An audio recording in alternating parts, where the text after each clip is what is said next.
നടൻ സൽമാൻ ഖാന്റെ വീടിന് നേരെയുണ്ടായ വെടിവെപ്പ്, മുൻമന്ത്രി ബാബ സിദ്ദിഖിയുടെ കൊലപാതകം, ഏറ്റവും ഒടുവിൽ സെയ്ഫ് അലി ഖാന് നേരെയുണ്ടായ ആക്രമണം.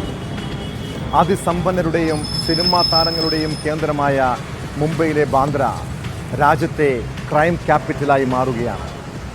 അതീവ സുരക്ഷാ സംവിധാനങ്ങളുള്ള കെട്ടിടത്തിൽ അതിക്രമിച്ചു കയറി സെയ്ഫ് അലി ഖാനെ ആക്രമിച്ചതിൻ്റെ ഞെട്ടലിലാണ് ബാന്ദ്ര എന്ന നഗരം. സംഭവം നടന്ന് ഒരു ദിവസം പിന്നിടുമ്പോഴും പ്രതിയെക്കുറിച്ച് ഒരു സൂചന പോലും ഇല്ലാത്തത് പോലീസിന് വെല്ലുവിളിയാകുന്നു.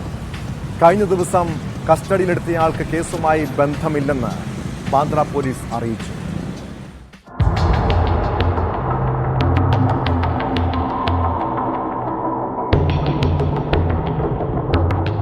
CCTV ദൃശ്യങ്ങളിൽ കണ്ട അക്രമിയോട് രൂപസാദൃശ്യമുള്ള ആളെയാണ് ബാന്ദ്ര റെയിൽവേ സ്റ്റേഷന് സമീപത്ത് നിന്ന് മുംബൈ പോലീസ് പിടികൂടിയത്.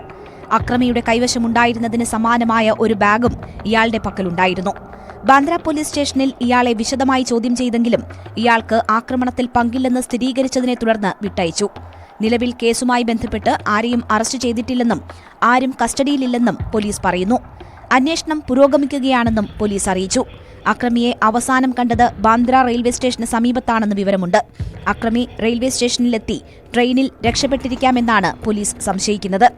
വാസെ, നലാസൊപ്പാറ, വിരാർ എന്നിവിടങ്ങൾ കേന്ദ്രീകരിച്ചാണ് പോലീസ് പരിശോധന. വളരെ ആസൂത്രിതമായി നടത്തിയ മോഷണശ്രമമെന്നാണ് സംശയിക്കുന്നതെങ്കിലും കേസുമായി ബന്ധപ്പെട്ട് ദുരൂഹതകൾ തുടരുകയാണ്. അക്രമിയെ സഹായിച്ചതാര്? അപ്പാർട്ട്മെന്റിന്റെ പ്ലാൻ ഇയാൾ എങ്ങനെ മനസ്സിലാക്കി? മോഷണമല്ലാതെ മറ്റെന്തെങ്കിലും ലക്ഷ്യമുണ്ടോ? തുടങ്ങി എല്ലാ സാധ്യതകളും പോലീസ് പരിശോധിക്കുന്നുണ്ട്. സെയ്ഫ് അലി ഖാന്റെ ആരോഗ്യനിലയിൽ പുരോഗതിയുണ്ടെന്ന് ഡോക്ടർമാർ അറിയിച്ചു. അദ്ദേഹത്തെ തീവ്രപരിചരണ വിഭാഗത്തിൽ നിന്ന് മാറ്റി. കേസിൽ അന്വേഷണ സംഘം നാളെ സെയ്ഫ് അലി ഖാന്റെ മൊഴിയെടുക്കും.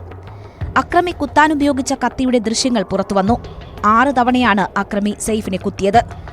അക്രമി ഉപയോഗിച്ച കത്തിയുടെ 2.5 ഇഞ്ച് നീളമുള്ള കഷണം സെയ്ഫിന്റെ നട്ടെല്ലിനിടയിൽ നിന്ന് നീക്കം ചെയ്തു. 2-3 ദിവസത്തിനകം സെയ്ഫിന് ആശുപത്രി വിടാനാകുമെന്നാണ് പ്രതീക്ഷിക്കുന്നതെന്ന് ഡോക്ടർമാർ അറിയിച്ചു. വ്യാഴാഴ്ച പുലർച്ചെ 2:30 ബാന്ദ്രയിലെ വസതിയിൽ അതിക്രമിച്ചു കയറിയ മോഷ്ടാവ് സെയ്ഫ് അലി ഖാനെ ആക്രമിച്ചത്.